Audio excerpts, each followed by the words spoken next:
வணக்கம் ஃப்ரெண்ட்ஸ், இன்னைக்கு இந்த வீடியோல நான் உங்களுக்காக செய்து காட்ட போற ரெசிபி ப்ரோக்கோலி ரோஸ்ட். இந்த ப்ரோக்கோலி ரோஸ்ட் பண்றதுக்கு முன்னாடி ப்ரோக்கோலில எதெல்லாம் ஹெல்த் பெனிஃபிட்ஸ் இருக்குன்னு பார்க்கலாமா?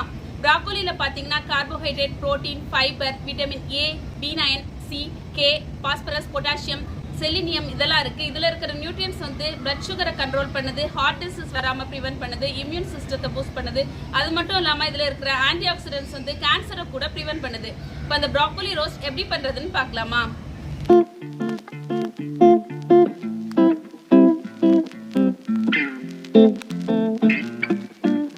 ப்ரோக்கோலி ரோஸ்ட் செய்யறதுக்கு தேவையான பொருட்கள் இதெல்லாம் பார்க்கலாம்.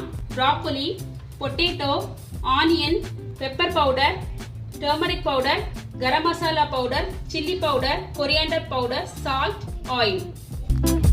ஃபர்ஸ்ட் நம்ம ஸ்டவ் ஆன் பண்ணிக்கலாம். ஒரு பேன் அடுப்புல வச்சிடலாம். பேன் சூடானதுமே ஆயில் ஆட் பண்ணிடலாம்.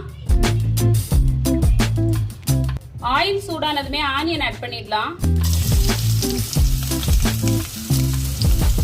நல்லா கலந்து விடலாம்.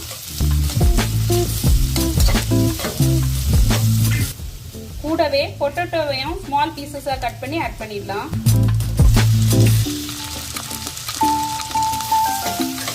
நல்லா கலந்து விடலாம். பொட்டேட்டோ லைட்டா வதங்கினதுமே ப்ரோக்கோலி ஆட் பண்ணிடலாம். ப்ரோக்கோலி கட் பண்றதுக்கு இப்படி மேல இருந்து கீழே கட் பண்ணீங்கன்னா ஈஸியா வந்துடும்.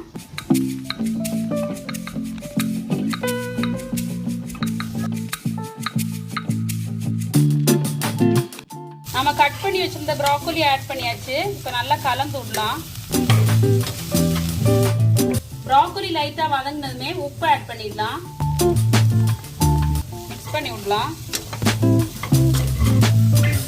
மஞ்சள் தூள் ஆட் பண்ணிடலாம்.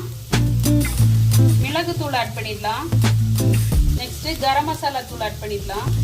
மிளகாய் தூள் ஆட் பண்ணிடலாம். ஃபைனலா மல்லித்தூள் ஆட் பண்ணிடலாம். நல்லா கலந்து விடலாம். மசாலாஸ் வந்து ப்ரோக்கோலியில நல்லா கோட் ஆகுற மாதிரி கலந்து விடணும். ப்ரோக்கோலி இந்த மாதிரி ஆஃப் குக் ஆகுறது வரைக்கும் இந்த மாதிரி வதக்கி விட்டுட்டே இருக்கணும். ஃபைனலா ஒரு 1/4 கப் அளவு தண்ணி சேர்த்துக்கலாம். இப்போ ஒரு மூடி போட்டு வச்சிடலாம். இது ஒரு 5 மினிட்ஸ் இப்படி இருக்கட்டும். லோ ஃப்ளேம்ல வச்சுக்கோங்க. இந்த மாதிரி கொஞ்ச நேரம் மூடி வச்சு வேக வைக்கிறதுனால ப்ரோக்கோலியோட ஸ்டெம் ஏதாவது வேகாம இருந்துச்சுன்னா வெந்துடும். இப்போ 5 மினிட்ஸ் ஆயிடுச்சு. ஓபன் பண்ணி பார்க்கலாம்.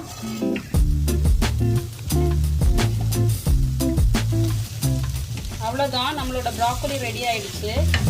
நல்லா கலந்து விடலாம். இப்போ ஆஃப் பண்ணிடலாம். ப்ரோக்கோலி இப்போ ரெடி ஆயிடுச்சு. இதை ஒரு பிளேட்டுக்கு மாத்திடலாம்.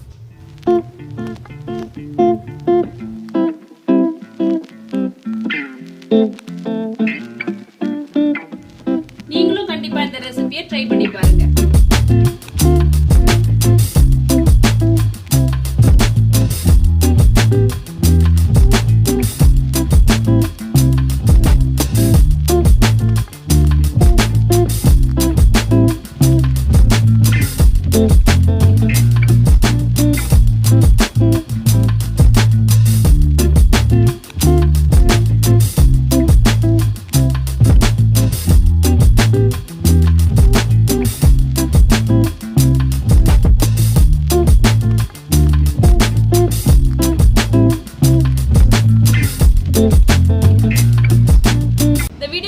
லைக் பண்ணுங்க. இன்னும் இதே மாதிரி வீடியோஸ் பார்க்கணும் சேனலை சப்ஸ்கிரைப் பண்ணுங்க. கூடவே பக்கத்துல இருக்க பெல் ஐகானை கிளிக் பண்ணுங்க. தேங்க்யூ.